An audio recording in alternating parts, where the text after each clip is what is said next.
Et salut tout le monde, c'est Un Regard Neuf, j'espère que vous allez bien, moi comme d'habitude, ça va super. La musique fait partie du quotidien de millions de personnes, si bien qu'on ne peut souvent pas passer une seule journée sans en écouter, que ce soit consciemment ou non. Dans les centres commerciaux, les supermarchés, les pubs ou autres, la musique est omniprésente.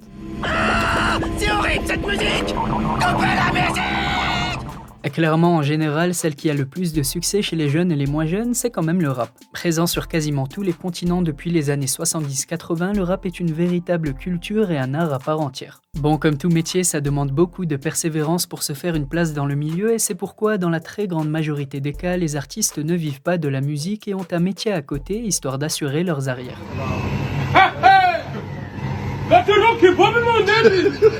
De Drake à Seth Gecko, en passant par un footballeur professionnel rappeur, on part ensemble à la découverte de 9 rappeurs qui ont un autre métier. C'est bidon le rap, tout le monde peut le faire ça. Je suis dans les vrais bails moi. C'est parti. Avant de commencer, n'hésitez surtout pas à vous abonner et activer la petite cloche des notifications pour ne rien rater des prochains sujets. Je publie aussi chaque jour des anecdotes insolites sur Instagram et j'essaie de répondre au maximum de messages, alors je compte sur vous pour aller y jeter un coup d'œil, tous les liens sont dans la description. Numéro 1. On commence la vidéo avec Drake, un artiste extrêmement célèbre que je n'ai probablement pas besoin de vous présenter. En plus de sa carrière dans la musique qui clairement niveau bénéfice aurait pu suffire, le Canadien a voulu se lancer dans une nouvelle aventure commerciale. Grand amateur de parfums et de luxe à la maison, il a décidé de se lancer dans la vente de bougies. Et vu que niveau modestie, Drake c'est pas trop ça, il a nommé sa marque la meilleure maison de parfums au monde. Chloe, what is on your face? Il a d'abord commercialisé plusieurs types de bougies pour une valeur unitaire de 49$. Et même si c'est vrai que ça fait quand même un petit peu cher la bougie, vu que c'est Drake, les fans ont immédiatement suivi. Par la suite, pour agrandir sa marque, il fallait trouver d'autres senteurs pour élargir sa gamme et accrochez-vous bien, l'artiste ne fait rien à moitié. En cherchant, il se dit que lui-même sent très bon et que tout le monde souhaiterait avoir l'odeur de Drake, il a donc tout simplement pensé à commercialiser sa propre odeur. On ne sait pas trop comment il a fait, mais visiblement il sent super bon, un mélange de musc, de cachemire et d'ambre, et il a vendu la bougie à sa propre odeur pour 80$.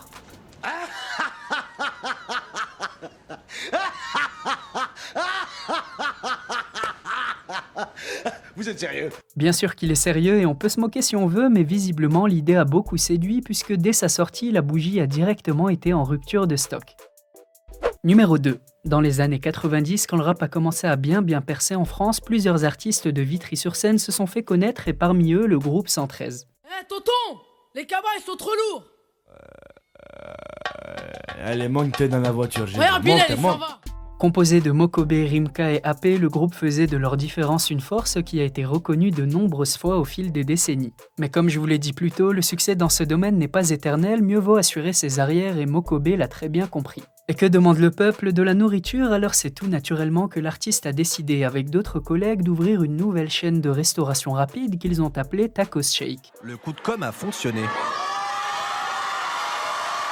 Des centaines de jeunes ont envahi les allées, avec l'espoir d'apercevoir leurs idoles.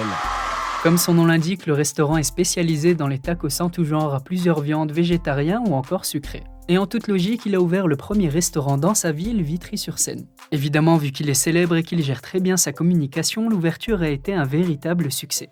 C'est les meilleurs tacos au monde, donc sans prétention aucune, voilà. Des centaines de jeunes de sa ville et autres fans se sont empressés de venir déguster ces tacos. Mokobe est d'ailleurs un vrai businessman, il avait même promis d'offrir aux 100 premiers leur menu et ses promesses tenues. Le taco game, c'est pire que le rap game, c'est incroyable, c'est hyper concurrentiel. En plus de ça, de nombreuses personnalités sont passées lui dire bonjour et s'asseoir à sa table, comme AP et Rimka forcément, ou encore Mac Taylor, Nino, Sadek ou bien Pascal Obispo. Il a aussi invité des influenceurs comme Vargas pour booster sa communication. Et donc il y a clairement de quoi donner envie à plusieurs fans d'y faire un tour. Numéro 3. Parlons un petit peu de culture urbaine et de rap. Est-ce que si je vous dis Grills, ça vous dit quelque chose? Non!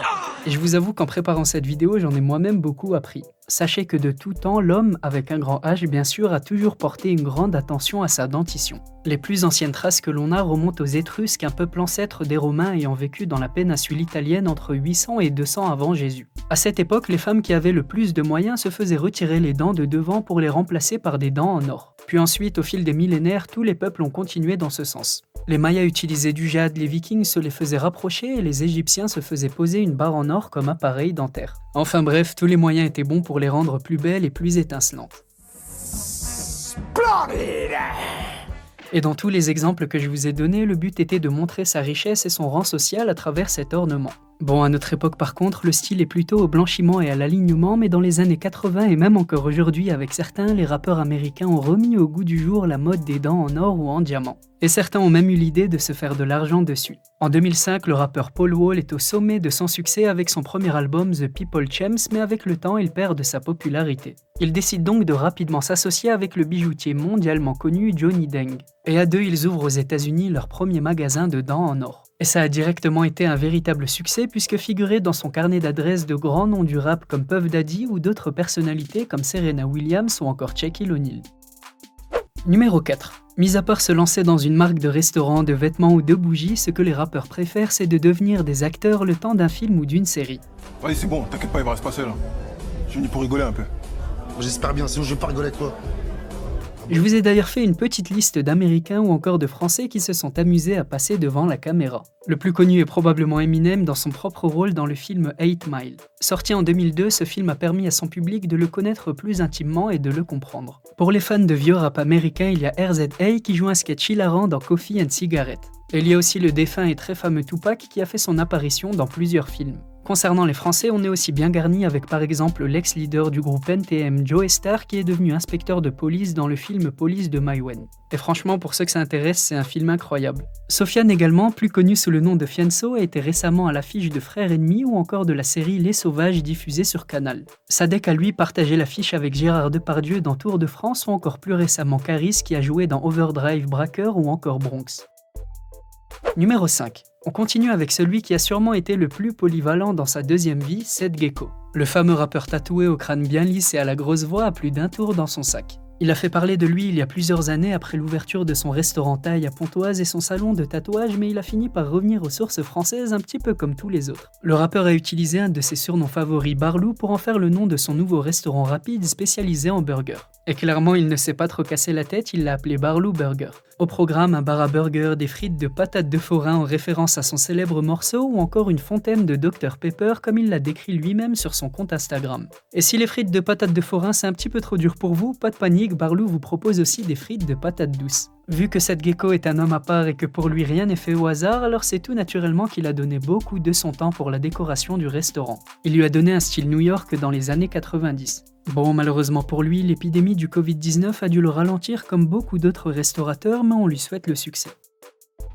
Numéro 6. Le prochain est appelé Le Général et il est un des plus grands artistes de la scène urbaine française. Je parle bien évidemment de Mac Taylor. Originaire d'Aubervilliers, il se lance dans les années 90 avec son acolyte de toujours McGregor dans le duo Tandem. Leur morceau 93 Hardcore reste sans doute l'un des plus grands succès de leur génération et à mon avis, il n'y a pas un seul fan de rap à l'ancienne qui ne l'ait pas déjà écouté. Une fois leur succès consommé, McGregor a décidé de se retirer doucement de la scène et Mac Taylor, lui, a gardé la musique comme métier principal. Et même 20 ans plus tard, son public est toujours présent à chacune de ses apparitions sur un son ou bien sortie d'album. Mais le Socrate du rap français a tout de même décidé de se diversifier et de lancer sa propre marque de vêtements nommée Untouchable.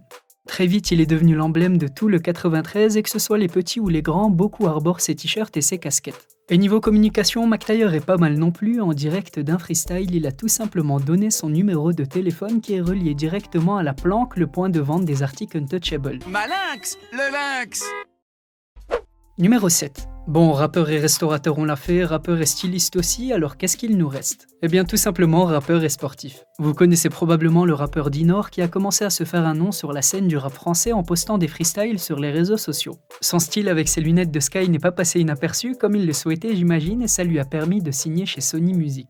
Mais le rap n'est pas la seule chose que Dinor aime et dans lequel il est bon, il est également footballeur, mais cette fois-ci connu sous son vrai nom, Nour Arabat. Et personnellement, je trouve que c'est déjà plus beau que Dinor. Il évoluait en Ligue 2 dans le centre de formation de Sochaux depuis l'été 2019 et il a été recruté il y a quelques mois en tant que footballeur en Série A. Il a d'ailleurs annoncé la nouvelle le jour de ses 18 ans sur son compte Instagram et il joue actuellement dans l'effectif de l'US Sassuolo Calcio qui est 7ème au classement de la Série A.